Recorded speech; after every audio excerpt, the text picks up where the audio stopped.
Frères et sœurs, je me réjouis avec vous de l'évangile de Jésus-Christ. Je vous transmets l'amour des membres pleins de résilience des Philippines et vous dis de leur part, Mabuhay. En ce matin de Pâques, je rends témoignage du Christ vivant, qu'il s'est levé d'entre les morts et que son amour pour nous et pour notre Père Céleste est pur et éternel. Aujourd'hui, je vais concentrer mes propos sur l'amour de notre Père Céleste et de Jésus-Christ pour tous.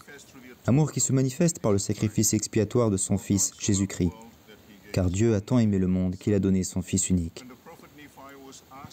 Lorsqu'un ange a interrogé le prophète Néphi sur la connaissance qu'il avait de Dieu, celui-ci a simplement répondu « Je sais qu'il aime ses enfants ». Un verset du livre de Mormon, un autre témoignage de Jésus-Christ, décrit de façon éloquente l'amour parfait du Sauveur. Et le monde, à cause de son iniquité, le jugera comme n'étant que néant. Il le flagelle, il le frappe, il crache sur lui. Et il le souffre à cause de sa bonté aimante et de sa longanimité envers les enfants des hommes. L'amour universel du Sauveur motive toutes ses actions. Nous savons que notre Père Céleste a le même amour pour nous, car le Sauveur a humblement enseigné que le Père et lui sont un. Comment ferons-nous, à notre tour, preuve d'un même amour et montrerons-nous notre gratitude pour leur amour universel? Le Sauveur nous l'a enseigné par cette invitation simple et universelle. « Si vous m'aimez, gardez mes commandements. » Dallin H. Oaks a enseigné. L'amour universel et parfait de Dieu se manifeste dans toutes les bénédictions de son plan de l'Évangile, y compris le fait que ses plus grandes bénédictions sont réservées aux gens qui obéissent à ses lois. Voici 3 façons précises dont notre Père Céleste nous manifeste son amour, à nous, ses enfants. Premièrement, nos relations avec Dieu et avec notre famille sont une manifestation de son amour.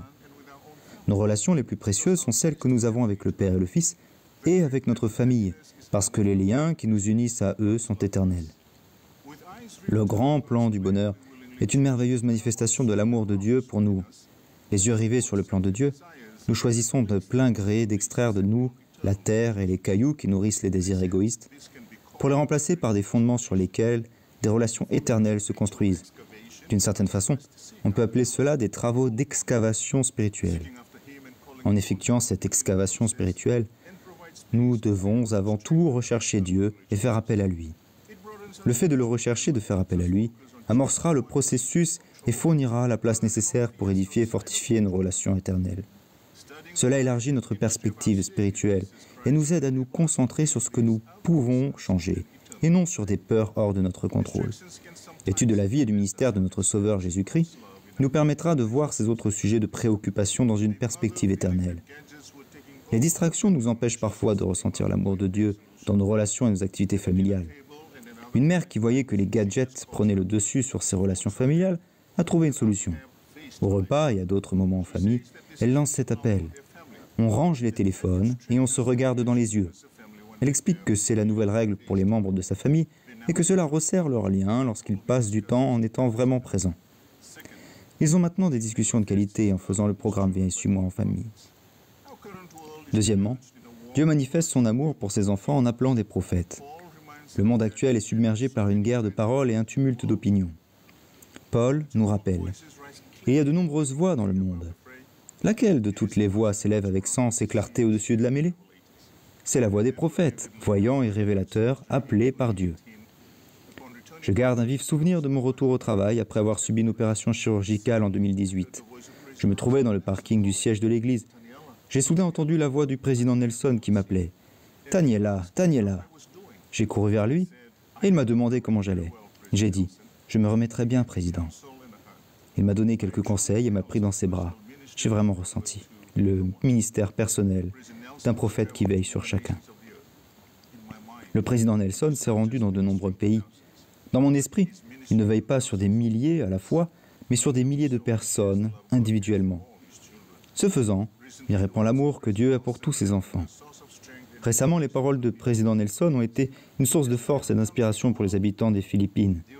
Comme tous les pays du monde, les Philippines ont été sévèrement touchées par la pandémie de Covid-19 en 2020, ainsi que par une éruption volcanique, des tremblements de terre, de violents typhons et des inondations dévastatrices. Mais les paroles du prophète sont arrivées comme une colonne de lumière, perçant les nuages sombres de la peur, de la solitude et du désespoir. Elles comprenaient, entre autres, l'appel lancé au monde entier à jeûner et prier, ainsi que les recommandations d'aller de l'avant malgré la pandémie. Il nous a invités à faire de notre foyer un sanctuaire personnel de foi. Il a demandé au sein des derniers jours de partout de faire preuve de respect envers tous les enfants de Dieu et de laisser Dieu prévaloir dans leur vie. La diffusion récente du témoignage du président Nelson sur le pouvoir de la gratitude et la prière qu'il a prononcée à la fin ont eu une portée particulière aux Philippines. Les Philippines et le monde entier ont la grande bénédiction de ressentir l'amour de Dieu grâce aux paroles du prophète qu'il a choisi. Troisièmement, l'amour de Dieu pour ses enfants peut parfois se manifester par le châtiment. Parfois, Dieu manifeste son amour en nous châtiant. C'est une façon de nous rappeler qu'il nous aime et qu'il sait qui nous sommes. Il a promis la bénédiction de la paix à quiconque avance courageusement sur le chemin des alliances et accepte d'être corrigé. Lorsque nous reconnaissons le châtiment et que nous l'acceptons, il se transforme en opération chirurgicale spirituelle. Et qui aime subir une opération chirurgicale, mais à qui on a besoin et est disposé à la recevoir, elle peut sauver la vie. Le Seigneur châtie ceux qu'il aime. Ce sont les Écritures qui nous le disent. Le châtiment ou l'opération spirituelle entraînera les changements nécessaires dans notre vie. Nous nous rendrons compte, frères et sœurs, qu'il purifie notre vase intérieur. Joseph Smith, le prophète du rétablissement, a été châtié. Quand Joseph a perdu les 116 pages du manuscrit du livre de Mormon, le Seigneur l'a corrigé et, en même temps, a fait preuve d'amour lorsqu'il a dit « Tu n'aurais pas dû craindre l'homme plus que Dieu. Tu aurais dû être fidèle.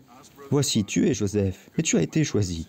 Souviens-toi, Dieu est miséricordieux. C'est pourquoi repens-toi. » En 2016, alors que j'étais en mission à Little Rock, dans l'Arkansas, j'ai demandé à frère Kava de remettre un colis à ma sœur aînée qui vivait sur une île des Fidji. Sa réaction a été inattendue. Il a répondu dans un gémissement. « Président, votre sœur est décédée et a été enterrée il y a 10 jours. » Je me suis apitoyé sur moi-même et j'étais même un peu contrarié que ma famille n'ait pas pris la peine de me tenir au courant. Le lendemain, pendant que ma femme instruisait des missionnaires, cette pensée a pénétré mon âme. « Daniela, toutes ces expériences sont pour ton bien et ta progression. Tu enseignes et témoignes de l'expiation de Jésus-Christ. À présent, vis selon ce témoignage. » Je me suis souvenu de ceci. Heureux l'homme que Dieu a châti. Ne méprise pas la correction du Tout-Puissant.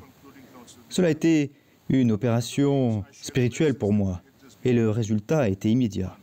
Alors même que je méditais sur cette expérience, on m'a demandé de prendre la parole pour conclure la discussion. J'ai fait part, entre autres choses, des leçons que je venais d'apprendre. D'abord, que je venais d'être châtié par le Saint-Esprit, et que j'étais content d'avoir été le seul à l'entendre. Ensuite, en raison du sacrifice du Sauveur qui s'est offert en rançon. Je n'appellerai plus mes difficultés des épreuves, mais des expériences d'apprentissage.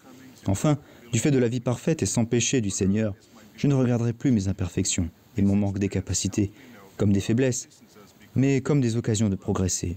Cette expérience m'a permis de savoir que Dieu nous châtie parce qu'il nous aime.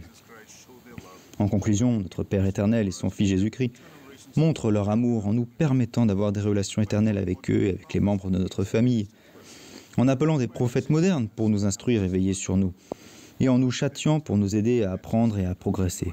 Je rends grâce à Dieu pour le don sans pareil de son Fils divin, notre Seigneur ressuscité, le Christ vivant. Au nom de Jésus-Christ. Amen.